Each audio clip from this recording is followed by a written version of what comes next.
So as a result of his ways being higher than our ways, then what we need to do is focus on faithfulness.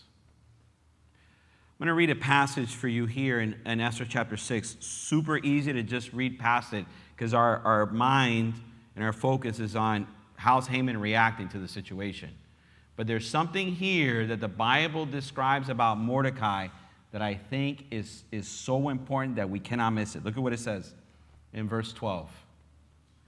Afterward, Mordecai returned to the king's gate. But Haman rushed home with his head covered in grief. So here's Mordecai being paraded around the entire city, down Biscayne Boulevard. And what does he do after the parade's over? He just goes back to his post at the king's gate. Just think about his character that we've been seeing. Not that Mordecai is perfect. We all fall short of God's glory. But just think about it. Mordecai sees a need in his family. What does he do? He adopts Esther. He takes her in like his own daughter. Mordecai overhears that there's a plot to assassinate the king. What does he do? He relays that information. He could have let the king die, but he relays that information to save the king's life. Everybody's bowing down and giving homage to Haman. What does Mordecai do? He doesn't stand. He doesn't bow. He's not driven by the fear of man. And here, after he's paraded throughout the whole city of Susa, what do we find him doing after the parade's over? He just goes back to his job. He just goes back to his 9 to 5.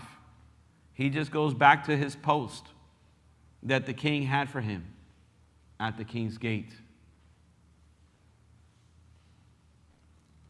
Earl read it for us earlier, but I want to read it again. Luke 16:10.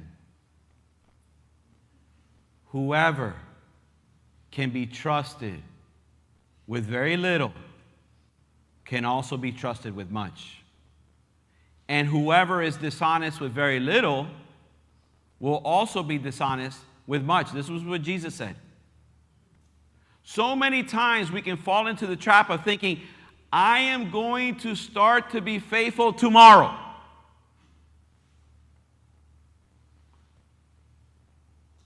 Rather than saying, I'm just going to focus on being faithful to God today. Oh, I'm going to start tithing after I get my next promotion and I get my raise at work. Really? That's when you're going to start tithing? Let me tell you something. If you're not tithing when you got $100, and if you're not tithing when you got $1,000, what makes you think you're going to tithe when you get $10,000?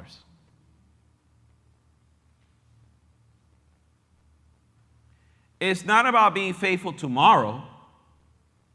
It's about being faithful today. Right here. It's about being faithful as parents to, oh yeah, the world's crazy, but you know what? I'm going to teach my children God's word.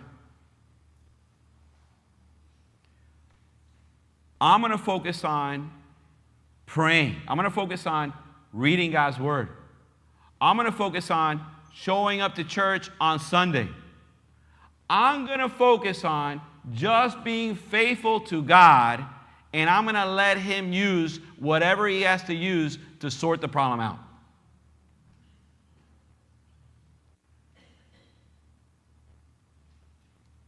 This honor that Haman received was for only one day, but by the time we get to this story, you're going to see the honor that he's going to receive from God.